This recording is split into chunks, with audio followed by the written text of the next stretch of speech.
Chers internautes et internautatrices, bienvenue dans cette Trick Track TV où nous avons la joie, le bonheur, que dis-je, l'exceptionnel plaisir d'accueillir l'un des auteurs de ce jeu que j'ai dans la main, qui répond au nom de Troyes. Toi, tu dis ça comment? Troyes. Alors, c'est Ou Troyes. 3 à la limite. Ou 3, ouais, 3 ça marche aussi. Ouais, c'est bien. Et pour parler de 3, nous sommes donc 3 à la table, car Sébastien n'est pas venu seul. Il est venu avec le jeune Étienne. Bon, jeune, magnifique. Aussi jeune. Mais peut-être plus jeune que toi, finalement. Peut-être, ouais, sans doute. Ouais. On ne va pas aborder ces non, allez, ok, terrains. 3. Donc, Étienne est là pour t'accompagner et participer à la petite partie que nous allons faire après l'explication de la mécanique de ce jeu. Donc, j'ai dit Sébastien Dujardin, c'est toi. Et donc, les autres co-auteurs qui ne sont pas venus sont Xavier Georges, que nous connaissons déjà, puisqu'il avait fait Carson City, Palais Royal. Et Alain Orban. Santiano. Par exemple. Voilà, donc, par un jeu de décon total. On tournait autour de la table. Ouais, et là, ceux qui l'ont fait s'en souviennent, en général. Là, non. Les dessins sont signés Alexandre Roche. Qui a fait aussi quelques jeux, dont Carson City. Voilà, donc là, il a pris un style plutôt médiéval, de type médiéval. Hein, de type ouais, médiéval. C'est ça. Ce jeu est édité par les éditions Pearl Games. Alors raconte-nous, c'est le premier jeu de Pearl Games. Voilà, c'est ça. Pearl Games. Ouais, une belle équipe Pearl Games. Alors c'est qui? C'est moi. C'est tout seul. Voilà, tout seul. Donc en fait, tu as développé ce jeu avec tes deux autres camarades. Alors on a commencé par développer le jeu il y a plus de 2 ans. À 3. Donc c'est une idée originale de Xavier qui avait plus trop de temps pour développer ses jeux. Donc on s'est rencontrés à Essen, on a sympathisé et on est parti sur un développement commun. Donc à ce moment-là, Pearl Games n'existait absolument pas. Moi j'ai cherché des jeux et au moment où j'ai commencé à vraiment chercher beaucoup de jeux, ben voilà, 3 tournaient bien et on est parti vers 3. C'est-à-dire tu cherchais beaucoup de jeux Je cherchais des jeux. À éditer ou à éditer? Ah, tu voulais devenir éditeur, c'est un truc qui te faisait trop kiffer ta race d'éditer. Ouais, c'est ça. C'est ça qui fait mal. C'est quoi qui te plaît dans le métier d'éditeur? Parce que souvent les gens en fait ils ont envie d'être auteurs. Ouais. Et alors ils sont auteurs et ils deviennent éditeurs par la force des choses parce qu'ils ne trouvent pas d'éditeur. Alors toi c'est le contraire. Tu voulais devenir éditeur et tu t'es retrouvé auteur parce que tu... exactement. C'est rigolo comme... J'ai d'abord commencé auteur quand même. Hein, donc j'avais beaucoup de protos, mais j'avais pas envie de passer à l'auto-édition. D'accord. Ça doit être compliqué je trouve de jouer les deux casquettes tout seul. Oui bien sûr. Donc là, vous êtes 3, on est 3, donc ça aide quand même pas mal, ça aide plus que pas mal dans les décisions et compagnie. Quoi. Donc voilà, et 3 est arrivé et l'évidence. Donc on n'a même pas démarché d'autres éditeurs. Quoi. Donc Sébastien, Xavier, Alain, tous les 3, vous avez cette particularité d'être belge, c'est ça? Ouais, une particularité, ouais. Donc on va en profiter. Hein. Bah oui, encore un peu. Donc, alors, je vais retourner cette boîte et je vois ici des indications. D'accord. Donc de 2 à 4 joueurs et pas de 4 ans. On peut essayer, oui, pourquoi pas. 12 et plus, ça c'est l'âge qu'il faut au minimum pour le pratiquer. Et 90 MN, c'est des minutes, donc c'est la durée. Donc on est face à un jeu classique de type à l'allemande, parce que je vois qu'il y a plein de pions. D'ailleurs, tu peux déballer tout ça sur la table. Ouais, il y a du matériel. Pour les adultes consentants, un peu habitués, c'est ça? Consentants, pas nécessairement, hein, on peut attaquer, il n'y a pas de souci. 3 langues? 3 langues. Bien sûr. Dans la boîte de base, 3 langues. Français, allemand, anglais d'Amérique. Évidemment, pas mal d'autres langues sont déjà en ligne. Néerlandais aussi. Je vais lire le pitch, j'aime bien faire ça. C'est vrai? En 1200, la cathédrale de Troyes sort de terre et ne sera achevée que 400 ans plus tard, après d'innombrables péripéties.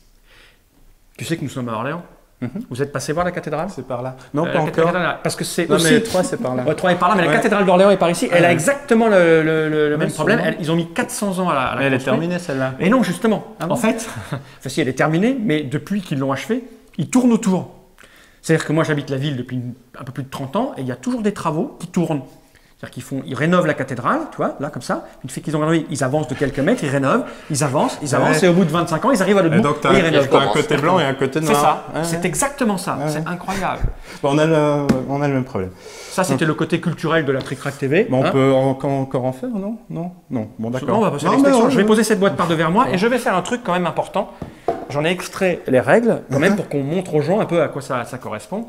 Donc là, ça, c'est le principe de règle. Donc, le principe de règle, ça ne veut rien dire. C'est le cahier de règles, mais il est en 3 langues. C'est la règle de 3, voilà. La règle de 3. Le français, c'est ça.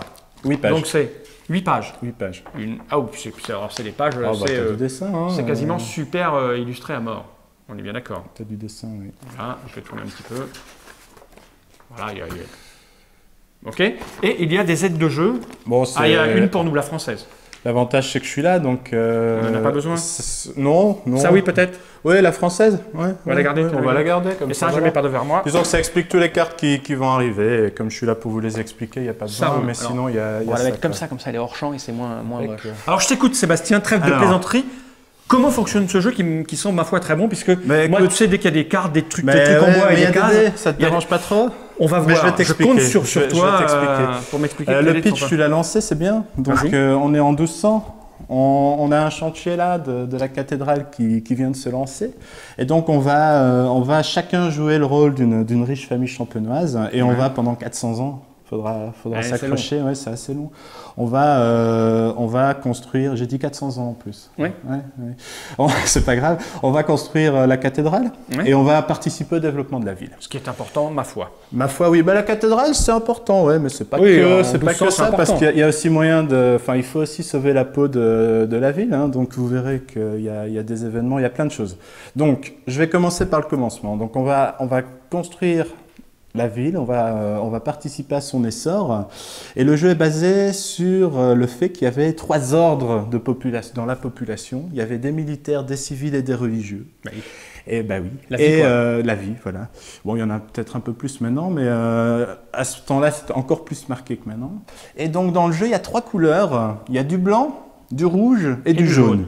Et ces 3 couleurs correspondent aux religieux pour le blanc, aux militaires pour le rouge et aux civils pour le jaune. Alors là, je vais le répéter 20 fois. Quand t'en as marre, tu me coupes. Mais civil, militaire, tu vois, religieux, mais non, c'est pour ça que blanc, je vais dire blanc, une fois. Religieux, c'est la pureté, donc c'est Dieu, c'est facile. Non, mais c'est vrai. Blanc, c'est la pureté. Ça a été vachement réfléchi. Rouge, c'est la guerre, le sang. Le sang. Et jaune, les civils ne passent leur temps qu'à se copifier, donc.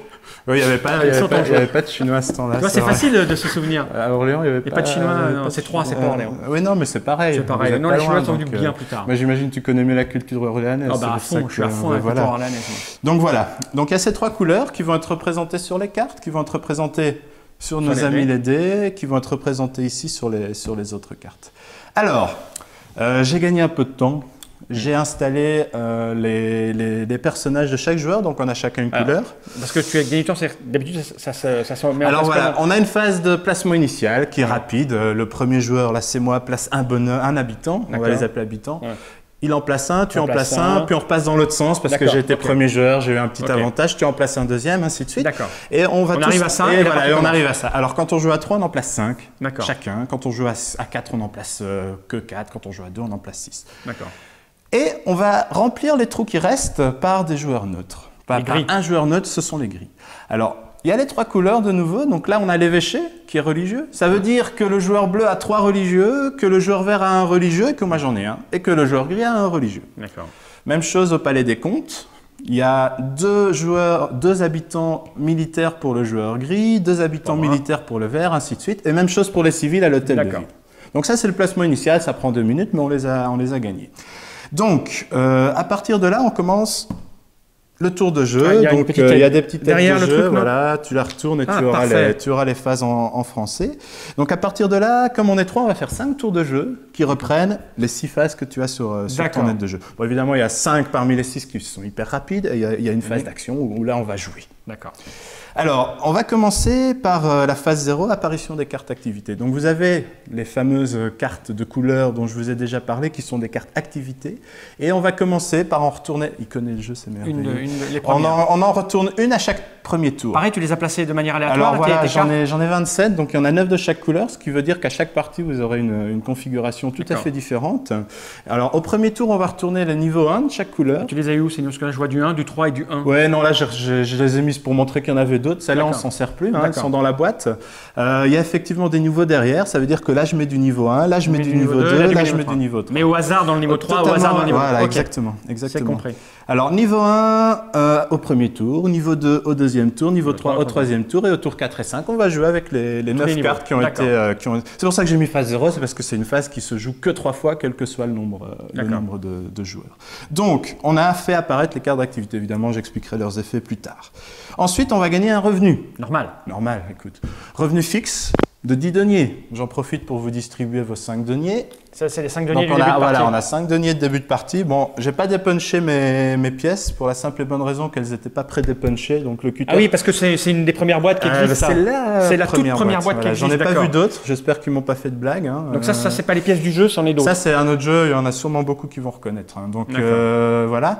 On a 5 deniers pour commencer la partie. Et donc j'en étais à la phase revenu et salaire. On va gagner un revenu fixe de 10 deniers. Tous les joueurs ont 10 deniers de façon fixe. Fais péter mes 10 deniers. Non, bah non. D'accord. Non, parce qu'on doit aussi payer le salaire. Ah, d'accord. Alors, comment on fait? Il y a des petits symboles là. Chaque habitant religieux va coûter 1 denier au joueur. Donc là, pour le moment, Étienne doit payer 3 deniers, vu qu'il a 3 habitants religieux. Toi, tu dois donner 1 denier. Et toi aussi. Et moi aussi. Le neutre, on s'en fout, évidemment. Le palais des comptes, 2 deniers par habitant. Wow, ça me fait 4, moi. Voilà. Bah oui, écoute, j'ai imposé le truc, hein, mais 4 deniers, mais on s'en sortira, il n'y a pas de souci.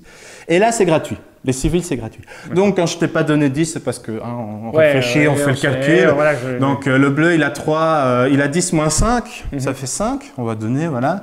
Toi, tu as 10 moins 5, pareil, ça fait 5. Et bien, évidemment, moi, j'ai 10 moins 3, ça fait 7. Et il a préparé le truc. J'ai carrément préparé le truc. Totalement au hasard, oui. Totalement au hasard. Et vous verrez que le plus riche au début gagne. D'accord, on arrête là alors.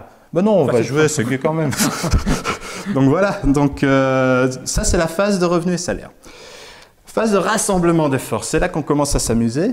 Alors, 3 habitants blancs, c'est-à-dire religieux pour le bleu, je prends 3 des blancs. D'accord. Un habitant militaire rouge pour le bleu, je prends un des rouges parce que je suis serviable et que je vais lui donner ses dés. Et un jaune, un des jaunes. C'était les petits dés, les petits trucs qui est dessiné là.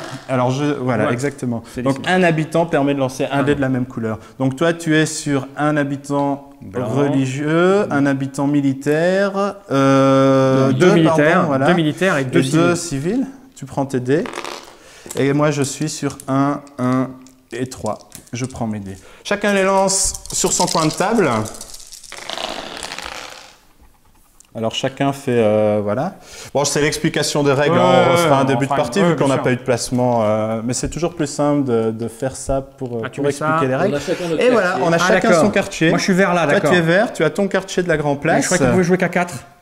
Et je vois 5 placements. Mais oui, mais Fall. Oui, excuse-moi. Il y a un joueur neutre, voyons. Ah oui, ben oui. Et quel que soit le nombre de joueurs, il joue. D'accord. Quand on joue à 2, à 3 ou à 4, il y a un joueur neutre. Et le premier joueur, donc j'ai la carte. Tu joues le neutre. Je joue le joueur neutre, je lance ses dés et je les mets sur son quartier. Donc son quartier, c'est évidemment un des quartiers qui n'a pas de petit marqueur. Donc ça, c'est tes dés, c'est tes hommes. Et ça représente la force de travail de tes hommes. Ah ouais. Donc là, tu as des couillons. Tu as des feignasses. J'ai de la feignasse, moi. Mais tu verras que la feignasse, on leur fout des coups de pied au cul dans le jeu. Ah bah ça, je vais pas me gêner, je vais dire. Écoute, donc ça fait partie évidemment de l'idée principale du jeu, c'est qu'on a une force de travail représentée par des dés, mais on ne va pas toujours s'en contenter. Donc on aura des moyens de pression pour user de son influence sur les habitants pour qu'ils bossent mieux malgré le fait que donc voilà, c'est pour ça qu'on dit que c'est un jeu décontrôlable si on veut résumer un peu les choses, quoi. Donc voilà, on a chacun sa force de travail. Donc nos habitants ont une force de travail qui va permettre de réaliser des actions. D'accord ? Donc ça, c'est le rassemblement des forces. Phase 3, la phase d'événement. Alors, je suis premier joueur, je le fais. Je révèle une carte événement rouge qui est donc militaire. Alors, elle est dessinée. Voilà, elle est dessinée toujours là. Donc, une carte militaire, on appelle une seconde, qui sera soit blanche, religieuse, soit jaune, civile. Là, elle est jaune, donc j'en prends une deuxième, elle est jaune. À chaque tour, il y a 2 nouvelles cartes événements qui apparaissent. Cartes événements qui ont des effets, qui nous embêtent. D'accord. Toujours néfaste. Toujours néfaste. Tu vois, il parle. C'est vrai, j'ai failli avoir peur. Toujours néfaste. Donc là, on a 3 événements dans notre figure. Pour nous faire chier. Voilà. Les événements vont s'accumuler. Donc au fur et à mesure, ils risquent d'en avoir de plus en plus. Évidemment, on aura des moyens de lutter contre. Ouais. Mais à chaque tour, leurs effets, maintenant, dans la phase d'événements, vont nous embêter. Donc là, je ne vais pas plus loin dans l'explication, mais on sait qu'on a des événements qui nous embêtent. D'accord. Phase 3, phase d'événements. Phase 4, les actions. Donc là, on a 6 possibilités. On en joue une chacun son tour, on choisit une action parmi les 6. Je joue, il joue, tu joues, et ainsi de suite. Et on va jouer jusqu'à ce qu'il n'y ait plus de dés. D'accord, une action, c'est un dé. Alors voilà, une action, c'est un lot de 1 à 3 dés. Et là, on retourne l'aide magique. une action, c'est de 1 à 3D. C'est très important de comprendre ce système-là. Après, on a tout compris. Donc, on doit constituer un lot de 1 à 3D de la même couleur. En gros, je décide. Soit j'aurai une action militaire, soit civile, soit religieuse. Mes dés sont toujours gratuits. Je me sers chez moi, c'est gratuit. Ce sont mes hommes, sous mon influence. Je fais ce que je veux avec eux. J'ai 11. J'ai 11 de force de travail. Mais je peux compléter avec des dés venant d'autres joueurs. Donc 11 c'est déjà pas mal, mais je vais quand même monter à 15, ça me paraît mieux. Je me sers chez l'ami. J'imagine qu'il y a un tribut là, un truc à payer quand même. Voilà. Donc c'est ça les 3 premières lignes de l'aide de jeu. Donc c'est la taille de mon lot d'action, donc la 3, qui va définir le coût de chaque dé. Donc dans ce cas-ci, j'ai 3 dés. Je suis en 3e ligne, 3 dés. Chaque dé coûte 6 or, 6 deniers. Donc je dois 6 deniers à mon ami. Voilà. D'accord. La taille de mon lot définie. Donc c'est important de constituer son lot complètement et puis de payer ce qui dépasse. Donc là j'étais à 3, ben, je dois 6 par dé. Okay. Si je m'étais servi uniquement, je vais prendre le joueur neutre, parce que je voulais faire du militaire, moi j'ai que dans militaire, je n'ai pas ce qu'il faut chez moi, donc je me sers. Je prends un dé chez le joueur neutre, un dé chez toi.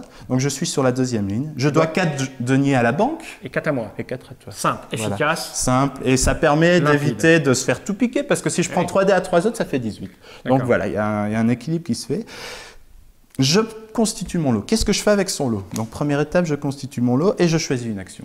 Donc, j'explique les 6 possibilités. Je t'écoute. La première, on commence par les cartes activités, vu qu'elles nous intriguent depuis qu'on les a révélées. Simplement, je vais faire la somme de mes dés. Je vais diviser par la valeur qui est là. Donc, là, 10 divisé par 3, ça veut dire que je vais utiliser la carte 3 fois. Pas plus compliqué que ça. Je vais utiliser 3 fois le pouvoir de la carte que j'explique. En général, je commence toujours avec une belle petite action civile qui va travailler avec le marchand. Donc j'ai 10 divisé par 2 et je gagne des deniers. Donc je gagne 10 deniers. D'accord. Facile. Seule chose quand même qui est un peu plus embêtante, c'est que la première fois que j'utilise une carte activité, je dois payer pour engager un homme de métier. Ça veut dire que mes hommes, là, sont les hommes, quoi. Il faut quelqu'un pour les guider. Il faut quelqu'un pour les guider. Alors, je dois payer la valeur indiquée ici. Donc, dans ce cas-ci, 4 deniers pour pouvoir placer un homme de métier que je prends ici et que je place sur la case. D'accord. J'aurais éventuellement pu commencer par dire que l'objectif du jeu était de gagner le plus de points de renommée. D'accord. Et que les points de renommée, ce sont ces symboles. Donc là, tu en as gagné 2? Alors là, j'en ai gagné 2, mais je ne les prends pas maintenant. Je les aurai en fin de partie si mon habitant reste là. En fin de partie? En fin de partie. Je vais accumuler des points de victoire ici, d'autres manières, je vous l'expliquerai, mais ceux-là, je les ai en fin de partie. Donc là, mon placement me rapportera 2 points de renommée en fin de partie. Okay. Donc la première fois que j'utilise une carte, je dois payer pour engager un homme de métier, et là, je peux l'utiliser 5 fois. Après, dans la partie, si de nouveau, je veux utiliser le marchand, je n'ai plus besoin d'engager un homme de métier, il est déjà là. D'accord. Il est déjà là, donc oui, que ce soit toi ou quelqu'un qui le mette. Non, c'est à sa couleur. Donc ça, c'est ma couleur. Ah, c'est ta couleur. Voilà. Oui, d'accord. Okay, c'est ta couleur. Oui, toi, tu es. Moi, je suis bois. Donc si le bleu, je suis bois. Si le bleu veut également utiliser le marchand, pareil, il doit payer 4 deniers pour se placer. Le seul petit souci, c'est qu'il a engagé un homme de métier après moi, il est moins bon, il est moins réputé, il n'aura qu'un point de renommée. Ça ne veut pas dire que toi, tu ne peux pas utiliser la carte, tu peux le faire, mais tu n'auras carrément pas de renommée en fin de partie. Oui. Donc la carte, elle est là pour tout le monde, mais il y a des avantages qu'on perd. Donc voilà. Et après, donc, je peux l'utiliser si j'ai ma couleur sur la carte gratuitement. D'accord. Ça, ce sont les cartes à effet immédiat, facile. Facile aussi, mais il y a également des cartes à effet différé. Il y a un gros sablier en bas à droite. Voilà, je vais le montrer. On va zoomer. Tu vois, là, il y a un petit sablier. Voilà. Donc ça, ce sont les cartes à effet différés en opposition avec les cartes à effet immédiat. Alors, c'est exactement le même principe, sauf que, évidemment, les cartes blanches, j'ai besoin de dés blancs. Les cartes jaunes, c'était des dés jaunes et les cartes rouges, des dés rouges.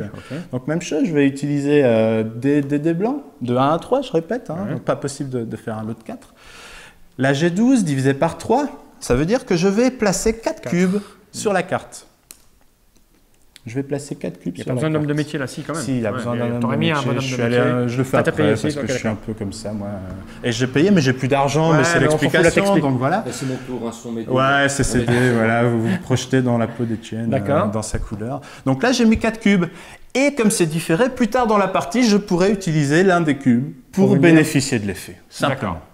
C'est le même principe, mais je prends un cube et je dis plus tard, ben voilà, mes dés jaunes, ça c'est une carte facile, sont augmentés de plus 3, chaque des jaunes est augmenté de plus 3. Donc il y a moyen de se projeter dans des coups à venir en activant les cartes, quoi. Donc voilà, première action, c'est la plus longue à expliquer, après ça va bien plus vite. C'est l'activation des cartes activités. Donc je rappelle qu'il y a des cartes en rab et que ça dessine réellement, ça dessine des parties différentes. Donc, première action, c'est fait. Deuxième action, on est quand même un petit peu là pour ça aussi. Construire la cathédrale. Voilà, construire la cathédrale. Il n'y a que les dés blancs. J'ai failli dire jaune. Ouais. Là, c'est blanc. C'est blanc. Il n'y a que les dés religieux qui permettent cette action-là.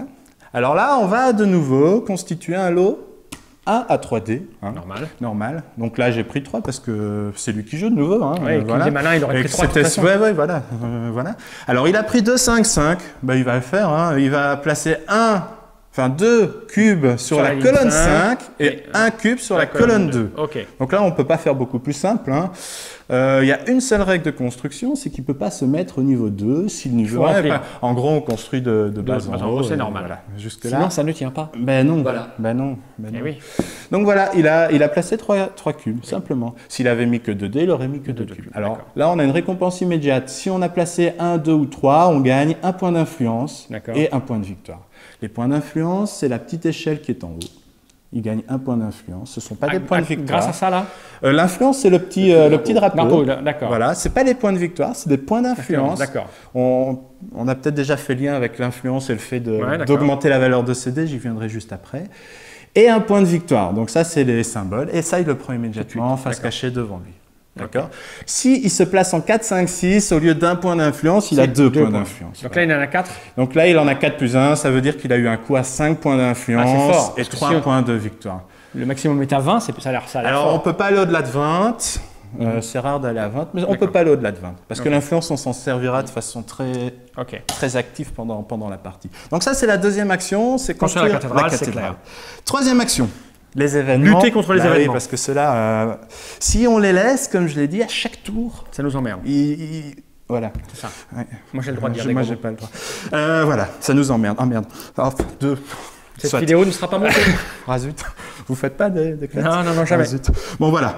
Les événements, à chaque tour, ils se réenclenchent. Donc, je peux lutter avec les mêmes types de conditions d'activation. Pour lutter contre la carte brigandage, j'ai besoin de dés rouges, je divise leur valeur par 3 et ça me permet de placer des cubes. Donc là, je vais par exemple prendre 2 dés au joueur neutre. Comme je lui ai pris 2 dés, on retourne, ça veut dire 4, ça veut dire que je lui donne 8 à la banque parce que le joueur neutre, il n'est pas avec nous. 10 divisé par 3. Eh ben, je vais mettre 3 cubes. Et quand on a rempli la carte, elle est virée. Et voilà. C'est pas mal. Mais alors, le truc que tu n'as pas expliqué, c'est en quoi elle nous ennuie la carte là? Alors, il y a des effets à chaque tour qui se réenclenchent. Donc ici, on lance des dés noirs, par exemple. Les dés noirs sont des ennemis. Les dés noirs, on les lancera et on devra les contrer. Donc dans ce cas-ci, je dois contrer ces dés noirs. Et pour contrer ces dés noirs, je vais devoir perdre des dés. D'accord. Donc voilà, là, tu perds tes dés, puis après tu fais tes combinaisons de dés. Voilà, donc on va perdre des dés au début de tour si on laisse les événements. Tout le monde. Alors, je vais aller dans le détail un petit peu. Donc, je suis premier joueur. J'ai un avantage, c'est que je vais choisir les gros dés. Du coup, je suis un peu embêté parce que je dois lancer les dés noirs. Alors, dans ce cas-ci, il y avait 2 dés noirs représentés.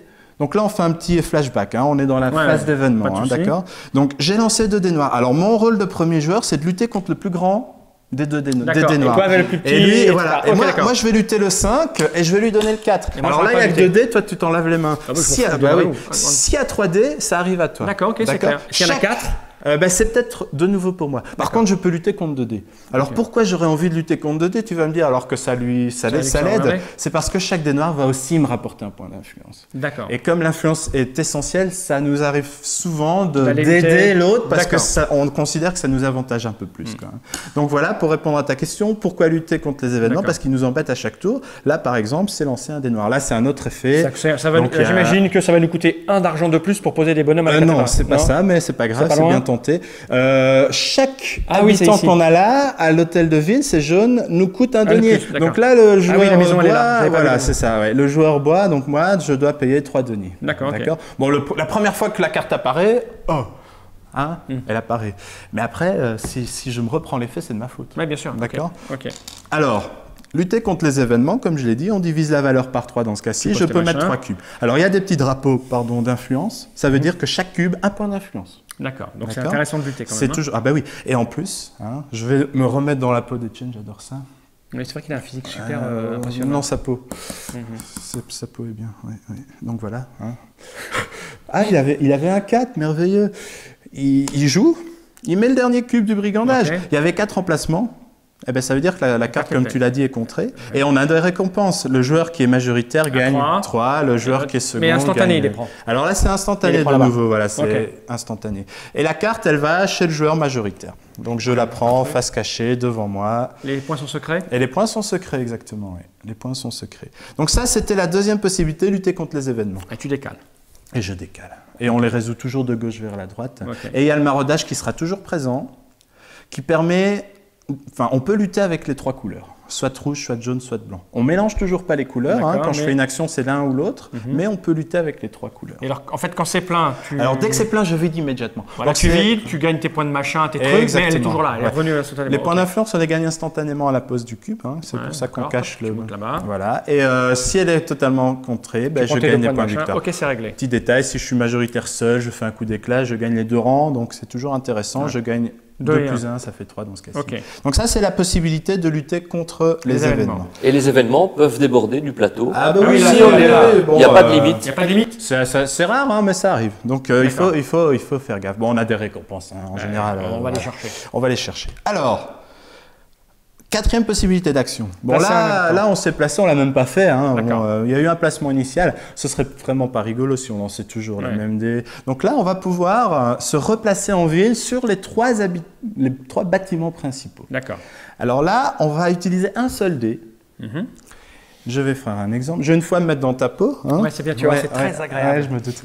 Tu vas jouer tu vas jouer un dé 2 jaune. Voyons voir comment je fais. Voilà.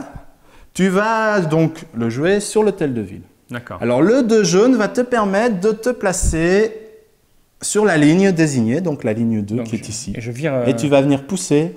Ok. Tout le monde. Le monsieur en bois. Voilà, le monsieur en bois, c'est-à-dire moi-même. Tu vois, je suis pas regardant. Et il reste mort comme ça dans le coin? Alors non, il est chômeur, quoi. Hein. D'accord. Il va encore servir. Il va encore. Oui, si tu veux. Fainéant. J'étais chômeur il y a 2 mois. C'est vrai? Oui. Soit. Voilà. Donc là, j'ai un expulsé. Hein. D'accord, bah oui. Ça veut dire que tu vas pouvoir lancer un des jaunes supplémentaires au tour suivant, et moi, j'en ai perdu. D'accord.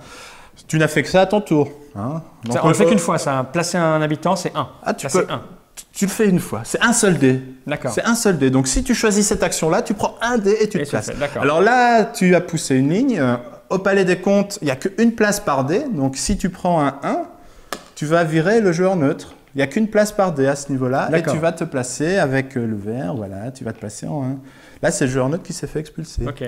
L'évêché, même règle que là, sauf qu'il y a 3 dés qui désignent une ligne. Et on pousse toujours. Quelle que soit la valeur du dé, on pousse. Et le dernier se fait éjecter. D'accord. Alors, on ne peut pas se faire éjecter 2 fois. C'est pour ça que je les laisse sur le plateau couché. Ah d'accord. Donc là, tu ne peux plus me pousser. D'accord. Donc, c'est pour ça que je reste là. Point trop d'infos dans l'humiliation. Ben voilà, quand même. Bon, humiliation. Ouais, c'est vrai. On peut parler d'humiliation. Couché sur le dos, là, comme il y a une espèce de chose informe. C'est vrai. Donc voilà. On peut faire cette action-là, ce qui permet de lancer plus de dés. Bon, évidemment, quand tu as fait ça, tu n'as pas gagné de points de victoire. Donc, il faut peser un peu l'intérêt de le faire. Ça, c'est l'action 4, placer un habitant sur un des 3 bâtiments principaux. Dernière possibilité, alors là, c'est l'agriculture qui est en ville. Ah, c'est une toute petite zone ici, d'accord. Ouais. Donc là, c'est très simple, c'est avec des dés jaunes, gagner de l'argent. Donc tu vas, par exemple, je vais rester dans ma peau, je joue... Que des trucs énormes, 12 par hasard. Comme par hasard, je divise par 2, ça fait 6. Il me manquait 6 pour me placer là-bas, donc je les prends 6. Donc 12 divisé par 2, je gagne 6 deniers. Donc ça, c'est un peu la roue de secours, c'est si je suis vraiment à la dèche... Tu arrondis au-dessus ou en dessous? En dessous. En dessous, d'accord. On est au Moyen-Âge. Ouais, c'est dur est la vie. C'est dur. Donc voilà, ça c'est la 5e action. La dernière, c'est passer. Passer, d'accord. Bon, le problème quand je passe, c'est que je joue plus pendant le tour. Donc... Pourquoi tu mets 2 d'argent là? Alors je mets 2 deniers là parce que quand je passe, je gagne 2 deniers et ça me permet de montrer aux autres que j'ai passé. Donc je les mets là. Et je peux plus jouer, je vous regarde finir le tour. Donc en gros, on passe que quand on a mal géré le bazar ou alors quand on a eu un merveilleux coup qu'on pouvait pas rater et qu'on l'a fait, quitte à ne plus savoir finir le tour. Donc le tour de jeu se terminera quand il n'y aura plus aucun dé en ville. Ou que tout le monde a passé. Ou quand tout le monde a passé, exactement. Et quand tout le monde a passé, s'il reste des dés éventuels, on les enlève et c'est fini. Et on recommence. Et on recommence apparition ça, des cartes activités, exactement, etc. revenus, rassemblement des forces, les événements qui nous embêtent, on en rajoute 2 de plus et on rejoue. Et à 3, on le fait 5 fois. Alors le compte tour, c'est les cartes événements, vu que si tu m'as suivi. Oui, bien sûr. Il y a une carte rouge qui arrive à chaque tour, ben voilà, j'en ai mis 5 vu qu'on va jouer 5 tours. D'accord. Si on joue à 2, on n'en là, a que 4. Une question me vient. Ah, tu vas parler d'influence, non? Bah oui, j'aimerais bien savoir à quoi ça ben ressemble et comment je gagne. Ben voilà. Mais pour gagner, c'est les points de renommée. D'accord. Uniquement. Donc pour le moment, je vous ai donné toutes les sources de points de renommée, uniquement les points de renommée.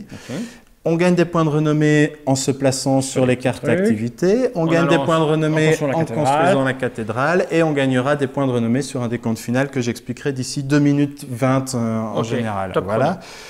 Les points d'influence, à quoi servent-ils? Ah ben voilà. Donc j'en ai gagné plein, j'ai peut-être même 20 points d'influence. Voilà, j'ai gagné de l'influence. Alors à quoi ils servent? 3 possibilités, c'est les 3 dernières lignes de mon aide de jeu. Première possibilité, si j'ai une vraie feignasse sur mon quartier, je peux user de mon influence pour le relancer. Voilà, je suis à 4. Tu descends donc. Alors je descends de 1 et je le relance. On lui met un coup de pied au... Voilà. Et j'ai fait tu peux le refaire encore? Et je peux le refaire. Ah mais c'est bien, oui. Voilà. Donc oui, tu as raison, c'est du dé. Voilà, c'est du dé un peu contrôlé. Donc si tu as 20, en général, tu vas relancer 20 fois ton dé. Et là, je m'arrête parce que c'est pas mal. Là, tu as un sacré coach quand même. Transformer un 1 en 6. Ça, c'est du... Voilà. Donc ça, c'est un point d'influence, mais. Si tu lances 4 fois 1, tu vas pas venir pleurer. C'est pas ton jeu. Ah bon? Ah bah non. Je vais te dire. Ah bah non. Donc voilà, première possibilité, je relance mes dés. Uniquement les miens. Donc, ce qui est sympa aussi, c'est quand tu peux pas prendre le dé de quelqu'un et... Non, j'ai de l'influence que sur moi. C'est un petit côté amusant, c'est que j'ai que des 1. Ah mince, j'ai que des 1. Tu vas pas râler longtemps. Pourquoi? Parce que tu vas acheter les gros dés des autres. Et au dernier moment, tu relances les tiens. Et les tiens, ils intéressent pas les autres. Ils vont pas t'acheter un. Ou alors ils ont peut-être besoin d'un, mais c'est plus rare, quoi. Donc, il y a moyen de jouer là-dessus, sur ces points d'influence. Mais pour ça, il faut de l'influence. D'accord. Deuxième possibilité, alors depuis le début, je me sers là un peu comme si j'étais chez moi, l'air de rien. Ça, c'est la réserve générale des habitants. Quand tu as besoin d'un habitant chez toi, c'est son cas, tu dois payer 2 points d'influence. D'accord. Si je le pose sur une voilà, il a besoin d'un habitant pour le poser. Systématiquement, il faut payer. Tu dois payer. Voilà. Les expulser, à la fin de ton tour, tu les récupéreras dans ta réserve personnelle. Tu n'as plus à les influencer, ils sont sous influence. Voilà. Là, c'est gratuit. Là, c'est payant. 2 points d'influence. Dernière chose, les dés, c'est pas à toi que j'apprendrai ça. Leurs 2 faces sont toujours égales à 7. 4 et 3, 5 et 2, ainsi de suite. Je peux, pour 4 points d'influence, donc là, il n'est plus question de compter sur le hasard, je peux retourner un dé. D'accord. Et quand je dis 1, c'est même pas vrai, il y en a 3 sur l'aide de jeu, je peux retourner de 1 à 3 dés, quelle que soit leur couleur. D'accord. Donc si j'ai ça, 4 points d'influence me permet d'avoir double 5 et 6. D'accord. Donc là, et c'est tout de suite plus intéressant. C'est tout de suite mieux. Ça a tout de suite un peu plus d'habitude. Mais ça coûte cher en influence. C'est à ça, l'influence. Ah ben voilà. Un certain plaisir. Mais parfois, on a tendance à rester bloqué là-bas et 4, ça coûte cher, donc on préfère relancer. D'accord. Mais voilà. Donc ça, c'est l'influence. D'accord. Alors, j'aurais tout dit une fois que j'aurais parlé de nos amis, donc ce sont des personnages. Bon, c'est un jeu historique un petit peu quand même. Donc il faut des gens célèbres. Il faut des gens célèbres. Pas Jeanne d'Arc, pas par là. Donc on a pris citoyens fort connus. On va les montrer. Ouais, vas-y. Alors on a le Florentin par exemple, voilà. Et ces cartes en fait seront des objectifs secrets. En début de partie, je vais en donner une à chaque joueur de façon secrète. Donc on a Chrétien de Troyes. Qu'on connaît, Hugues de Pin, qu'on connaît peut-être un peu moins bien, mais qui a quand même créé l'ordre des Templiers. C'est pas n'importe qui. C'est quand même un gars. Nous avons Henri Ier. On a Henri Ier qui est un célèbre comte de Champagne, qui est parti en croisade. Du coup, il est un peu militaire. On a Urbain IV qui est un pape, donc lui, il est carrément orienté cathédrale. Voilà. Et on a notre ami Thibaut II. Donc ce sont 6 personnages qui ont un objectif, donc qui constituent un objectif secret. Alors il y a 3 rangs. Si je suis dans le cadre du premier rang, j'aurai 1 point de victoire en plus. Si je suis dans le deuxième rang, 3 et dans le troisième, 6. En fait, là, si je comprends bien, c'est si à la fin de la partie, tu as 18 points d'argent devant toi. Là, Thibaut II, c'est l'argent. Alors chacun, on a une carte face cachée devant soi. Alors l'intérêt et l'originalité du système, c'est que quand on va la révéler en fin de partie, Ça va me concerner moi, évidemment, mais ça va concerner mes bon adversaires. Ça veut dire quoi? Ça veut dire que dans le cas de Thibaut 2, si tu as 18 heures, tu gagnes 6. Mais moi aussi. Ah bon? Bah oui, écoute. Ça veut dire quoi? Ça veut dire que si je vois que toi, depuis le début, tu veux de l'argent parce que tu... Ah, tu te dis, il doit avoir Thibaut. Ben voilà, il doit avoir Thibaut. Donc, tu as une part de bluff. Ah, parce qu'on on ne sait pas tous Alors, ne sont voilà, pas. Il y en a donc, que... voilà, là, ça, nous, on va jouer, on en voilà. aura 3 sur 6. Ça veut dire qu'il y a 6 cartes là. Et ben nous, on va en jouer 3. Ça veut dire qu'il y aura 3 décomptes en fin de partie. Donc, il y a 3 aspects de ton développement qui seront valorisés. Mais pas tous. Ça veut dire que tu dois réellement essayer de sentir les autres. Mais les autres peuvent te bluffer. Hein, ils font un peu... Mais ça donne un aspect comme ça de bluff, quoi. Hein. Ok. Donc, les cartes personnages, je les explique très vite, elles sont pas compliquées. Tu as déjà compris, je les mets là, c'est bien. Ouais, vas-y, oui, c'est bien là. Donc, j'ai Thibaut 2, c'est l'argent. Dans ce sens-là, comme ça, on les voit. Thibaut de l'argent. Ah bah oui, c'est juste. Thibaut de l'argent. Alors, on a notre ami Hugues Depin qui, lui, récompense l'influence. Donc, ici, le gars qui lance 19 fois son dé pour être sûr d'avoir un 6, il a peut-être pas tout à fait Hugues Depin, quoi. Hein, mais donc... Hugues Depin, c'est 5, 10, 15, les seuils pour l'influence. On a Henri Ier, donc notre ami qui partait en croisade, qui est très militaire, qui lui récompense le nombre de cartes événements sur lesquelles j'étais majoritaire. En fait. C'est pour ça que je t'ai dit, quand on retourne, on gagne ses points, mais également la carte. D'accord. 1, 3, 5, le nombre de cartes qu'on a devant soi. On a notre ami Urbain IV qui était un pape et qui lui va récompenser le nombre de cubes placés à la cathédrale. C'est clair. Voilà. 4, 6, 8. Ensuite, on a les 2 personnages qui vont récompenser ta population en ville. Alors, on a Chrétien de Troyes qui va récompenser le nombre d'habitants que tu as sur les bâtiments principaux. D'accord. Alors, quand je te disais, on se place pour relancer un dé supplémentaire, c'est vrai, mais on va aussi se placer pour valoriser Chrétien de Troyes s'il est en jeu. Et le dernier, c'est le Florentin. Lui, c'est le nombre d'hommes de métier que tu as engagé. Voilà. Donc, dans ce cas-ci, c'est 2, 4, 6. Ah non, parce qu'il y en a là aussi. Oui, il y en aura 9. Hein, il y en aura 9, oui. Voilà, à partir de là, quand j'ai dit qu'il y avait j'ai expliqué 2 sources de points de victoire. Hein. Il y a les hommes de métier, la cathédrale. Et ça. D'accord. Et tous les points qu'on engrange pendant la partie, parce que les cartes vont permettre de gagner des points de victoire. Hein. Il y a un peu tout ça. Donc là, j'ai tout dit. Eh bien, écoute... vas-y, précision. C'est important. Il y a un malus à la cathédrale. Ah oui, le malus à la cathédrale. Mais comment aurais-je pu oublier le malus à la cathédrale? Tu vois, ça fait 2 fois qu'il intervient pour des trucs négatifs.